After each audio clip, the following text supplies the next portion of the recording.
안녕하세요. 별걸 다 아는 최빈입니다. 오늘부터 몇 차례에 걸쳐서 뉴진스와 관련된 법적 분쟁들에 대해서 살펴볼 건데요. 오늘은 그중 첫 번째 시간으로 민희진 대표가 어도어 대표이사 자리에서 해임되게 된 사건을 중심으로 한번 살펴보도록 하겠습니다. 이 사건도 여러 쟁점들이 있는데 그중에서 특히 이제 프로큐어 조항이라는 걸 좀 중점적으로 볼 거예요. 우리가 이제 스타트업 사업 같은 거 할 때 이런 조항에 근거해서 많이 계약들 하시는데 여기 도움이 좀 될 것 같습니다. 이제 뉴진스가 몸을 담고 있었던 어도어의 민희진 대표가 해임되는 과정을 이해하기 위해서는 하이브와 민희진 그리고 어도어의 관계를 한번 살펴봐야 돼요. 그래서 어떻게 어도어가 설립됐는지부터 말씀을 드리도록 하겠습니다. 민희진 전 대표는 SM에서 굉장히 유명한 아트 디렉터였죠. 이제 FX 같은 그룹도 런칭해서 큰 인기를 얻었고 수많은 아티스트들이 민희진 산하에서 엄청난 스타가 되었습니다. 이런 상황에서 당시 빅히트, 지금의 하이브의 전신이죠. 빅히트에서 민희진 대표를 영입하게 됩니다. 그 영입하게 된 자리는 무엇이냐면 CBO라는 자리인데요. CBO가 뭐냐면은 셰프 브랜드 오피서예요. 브랜드 총괄로 이제 민희진 대표를 섭외를 합니다. 그래서 빅히트에서 하이브로 바뀐 것도 바로 민희진의 역할이 굉장히 큽니다. 그러던 중 2021년 11월 하이브는 당시 자회사였던 소스뮤직을 물적 분할하게 됩니다. 이제 독립적으로 운영을 한번 해봐라 이런 식으로 전략을 바꾼 거죠. 그래서 소스뮤직의 레이블 사업부를 물적 분할하면서 민희진 당시 CBO를 어도어의 대표이사로 임명하게 됩니다. 당시 대표이사로 선임됐던 민희진 대표는 어도어 대표로서 걸그룹 하나를 런칭을 준비하게 됩니다. 그 이름은 너무나도 유명한 뉴진스죠. 뉴진스는 2022년 7월 1집 EP로 이제 데뷔를 하게 됩니다. 1집 EP 뉴진스를 데뷔를 하게 되죠. 여러분들도 너무 잘 알겠지만은 뉴진스 신드롬이라고 불릴 만큼 성적이 너무 좋았습니다. 어느 정도냐면요. 2022년에 뉴진스 하이브 연매출 12%를 기여했다라는 얘기도 있고, 데뷔 가수 두 번째인가요? 100만 장을 넘긴 두 번째 가수, 우리나라에서. 뭐 이런 식으로 기록이 됐다 하고, 어쨌든 엄청난 기록을 만들었죠. 데뷔와 동시에 탑스타가 돼버립니다. 이 과정에서 이제 보통 스타트업들이 이런 계약들 많이 하거든요. 어느 정도 성과를 내면은 우리 회사에 지분을 주겠다 이런 식의 계약도 하고 그리고 나중에 또 떠날 수가 있으니까 추가적인 계약을 많이 합니다.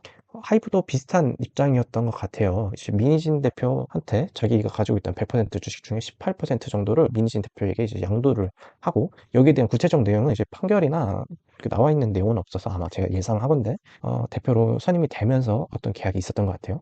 18%는 어쨌든 양도를 받으면서 2022년 3월에 주주간 계약을 체결하게 됩니다. 그 내용을 보면은 첫 번째로 그 하이브는 민희진의 대표이사 임기를 2026년 11월까지 보장해야 된다. 그리고 풋옵션 일정 조건을 충족하면 주주가 자신이 보유한 주식을 정해진 가격에 매도할 수 있는 권리. 그리고 세 번째 프로큐어 조항. 하이브는 본인이 선임한 이사가 민희진이 대표이사로 선임하도록 의결권을 행사하도록 강제해야 된다. 이런 내용을 넣었어요. 말로만 설명드리기가 조금 어렵죠.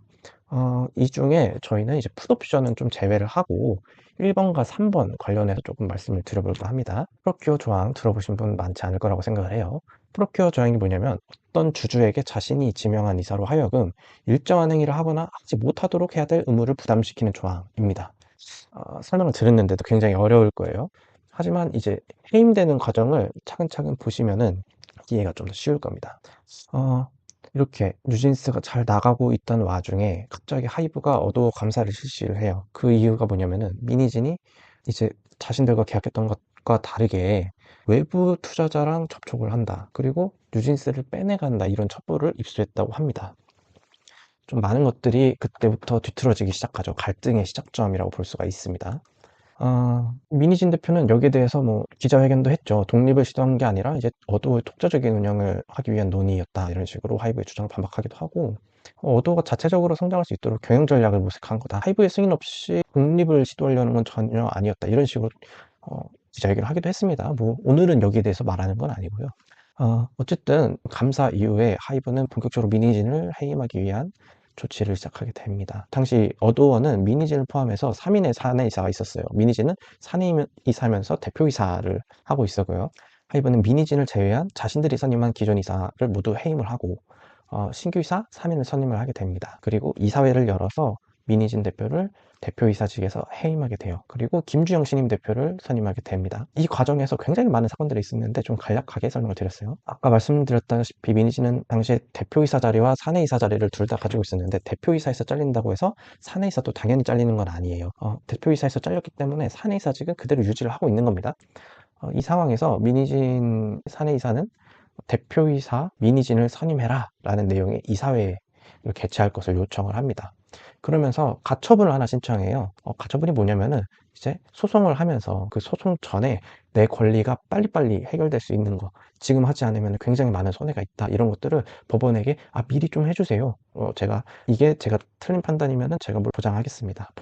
이런 내용의 이제 청구를 하는 겁니다. 어떤 내용의 가처분을 신청했냐면요. 하이브는 어두어 사내이사에게 대표이사 민희진 선임의 건에 대하여 각 찬성하는 내용의 의결권을 행사하라 라는 내용의 업무 지시를 해야 된다, 이런 식으로 법원에 청구를 하게 됩니다. 결론부터 말하면은 복파됐어요, 이 신청이. 근데 이 내용이 사실은 쉽지는 않아요. 주간 계약의 구속력, 이게 이사들에게도 미치는가가 첫 번째로 문제가 될 것 같고요. 그리고 주주간 계약 내용에 따라서 이사들에게 이런 걸 하라라는 업무 지시를 법원이 할 수 있는가, 강제성을 뗄 수 있는가라는 거고, 만약에 그렇지 않다면은 그 효력 자체가 있기는 한 건가 라는 데 좀 생각을 해봐야겠죠. 그리고 만약에 법적으로 강제를 하진 못하더라도 이거를 민사적으로 불법행위 책임이나 아니면 손해배상 책임을 할 수 있는 것인가 라는 데 좀 생각이 듭니다. 이런 쟁점들이 있어요.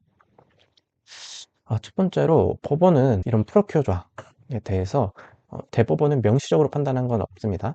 이사의 충실 의무와 연계해서 주주의 뜻에 따라야 될 의무는 없다라고 얘기를 하고 있어요. 그리고 이 사건 조항 자체에 강제 이행을 소구할 수 있다는 근거를 찾기 어렵다, 이런 식으로 강제 이행을 할 수 없다라는 취지는 확실히 하고 있어요. 그리고 그 내용을 보면은 본안 가서 한번 다퉈봐라 라는 내용입니다. 상법 제 382조의 3을 보면은 이사는 법령과 정관을 준수하여 충실하게 그 직무를 수행하여야 된다 라는 내용을 담고 있는데, 이게 무슨 내용이냐면은 이사는 독립적으로 판단할 권한이 있다는 거예요. 이사와 어떤 회사 이익이 충돌되는 경우에 회사 이익을 우선해라, 이런 내용을 가지고 있고, 이사는 주주의 개별적 이익이 아닌 회사 전체 이익을 최우선으로 판단을 해야 된다라는 거예요. 그리고 이익 충돌 금지라는 내용도 여기 관련이 있는데, 특정 주주와의 사적 계약으로 인해서 회사 이익이 손해돼서는 안 된다라는 내용을 담고 있습니다. 이 내용을 보고서 한번 생각을 해보면, 프로큐어 조항, 아까 말한 주주 간 계약에서 나온 조항의 내용을 한번 살펴보자고요. 그 내용은 특정 주주가 대표이사가 될 수 있게 너 어떤 이사한테 명령을 해, 이거죠. 그러면은 이 382조의 3과 바로 상반되는 내용이 돼버립니다. 그리고 아까 살폈다시피 강제이행 조치는 쉽지 않죠. 근데 어떤 효력도 없는 거냐라고 물어보면은 또 그렇게 보고 있지는 않아요.